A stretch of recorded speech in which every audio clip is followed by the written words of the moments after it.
What up, peeps? It's your girl, Dutch. Come back to Real Takes. Well, it's that time, and you guys, it's movie review time, and this is for No One Gets Out Alive, directed by Santiago Minkini. This one, first off, let me just know this will be spoiler free. And with that said, let's go ahead and just jump right into it. This one, of course, starring, I want to say Christina Rotlow. She plays Ambar, the main character in this one, in regards to her main character where she's a Mexican and she is coming across the border. She is, now, in the area of Cleveland, Ohio, just trying to find her way. And with that, she ends up, getting a job, working, I want to say, kind of like at a factory, like as a garment worker. Also with that, trying to find a place to stay, which ends up being like kind of like a little boarding house, in Cleveland. And this is when you get introduced with her character to, the character named Red, played by Mark Menchaca. Of course, he's well known for the show Ozark and Alone. I would recommend both of those. Now, needless to say, when she gets, of course, she's there with a purpose. Her mother's already there, and she definitely comes across because her mother, of course, is ill, and she's in, what looks like might kind of be like a hospice of sorts, being cared for. She does believe business her. You see that within the film, and you can see that she's trying her best to do what she needs to do so she can help herself and her mother. Now, with that said, she's also trying to get some documentation, pretty much like a fake ID. She definitely befriends a female in her named Kinsey, trying to tell her just get something for Ohio, but she's like, no, I want my ID to be Texas. Mind you, with that said, you see her trying to jump through hoops to get the money together. Mind you, you're putting down money for the boarding house.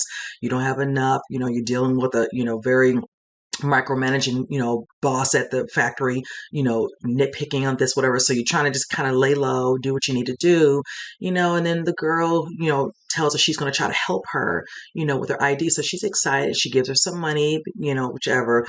Now, with that said, her, of course, staying at the boarding house, she's dealing with a situation where she's hearing, sounds, little voices, whatever, and all from rooms, whatever. And of course, a little suspicious, you can't help yourself with that, and of course, Red lets it be known, like, what are you doing? He's like, no, don't worry about that. He's like, that's off limits. Also, the basement's off limits, hint.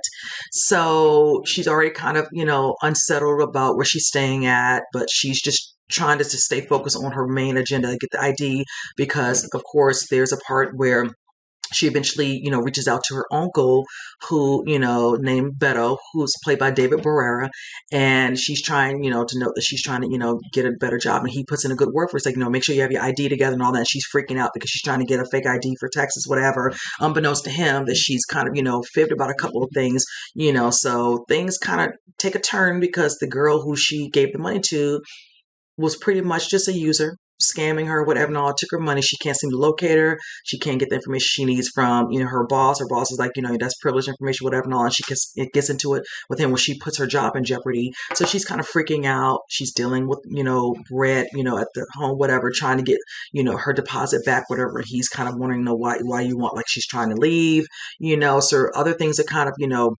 spiraling out. Needless to say, with him, he has his own agenda. And then he has a brother, want to say named Becker, played by David Fioli. If I'm saying this incorrectly. And let's just say that there's definitely a lot going on in this boarding house. And unbeknownst to her, her and some of the other females that live in there are a part of what they're, doing on a regular basis in there. That's pretty much just set up, as a boarding house, people coming across, whatever, and all that, him making comments like, oh, people come in and out of here all the time, and eventually she realized she can't kind of stay there anyway. She doesn't have the money, whatever, and all that. She doesn't want to let on, whatever, so he doesn't try to do anything to her, or whatever. She wants, her deposit, and Red wants to give it back. Brother Becker ain't here for it, whatever, and all that, because of course more is going on and more is happening with these two gentlemen, not really gentlemen at all. And it sets up a tone where you definitely eventually get the reveal as to what is happening in the basement. And I will say it was a pretty good damn reveal.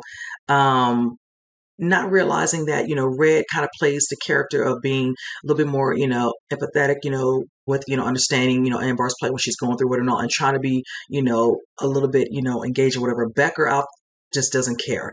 There's a reason why they use these females for what they do inside the basement. He doesn't have no qualms about it, doesn't care. He beats you up. He, makes you drink liquid and all that. So you kind of, uninhibited, whatever, and all that. So they can finalize, a situation that they're, doing within the basement. I'm trying my best to be as vague as possible. Needless to say, um, eventually Amber understands what's really going on in the basement when she's, put in a situation, down there, and she really sees what's really going on. And let's just say that I will give kudos to Christina. She eventually, kind of turns the tables a little bit with her and gets the upper hand. And I will say this, when I say Becker is some trash, Becker is some trash in this film. He's worse than Red. They're both just bad, but he just took it to another level. And I will say, and I'm just going to say this as much as I can say for spoiler, he gets exactly what he deserves. And then some in this, and a little bit of Red as well. That's all I will say because I'm not really giving you a trust, but in that instance, but yes, Amber definitely, you know, kind of sees what's going on. But I will say one thing: the way it's set up in this towards the end, it leaves it open for interpretation with the way that ending that this can be a continuation if they wanted to. Not to say they have to, but if they wanted to. And I like that because that ending I wasn't expecting that little last little bit, but overall it was really, really good. The movie overall out of a 10, I'll give it a 7. I did enjoy the film a lot. I will say this, I wish they fleshed out the more reasoning as to why the brothers are doing this. They didn't go into too much detail about him telling a story about, growing up and this and that other and their father, them being grateful he's, passed away or whatever and all, but not really fleshing out what is really happening in that basement really per se. I will say overall, them not really fleshing out too much more. It's just giving you like a thinly veiled story about her coming across whatever, of course, wanting to help her mother and all that. Just keeping it short and sweet with that. Because so basically all this centering around really the boarding house pretty much, and what's, happening, in there. As people coming and going, whatever. Like when he says the comment to her, like, please don't leave, you'll make it worse, and just yeah, let me not. I was going to say something, I caught myself. But needless to say, in the end, overall, again, I did enjoy this film. So with that said, you guys comment below. Let me know what you think. And with that said, I'll see you guys next reaction or next review, excuse me. You guys take care.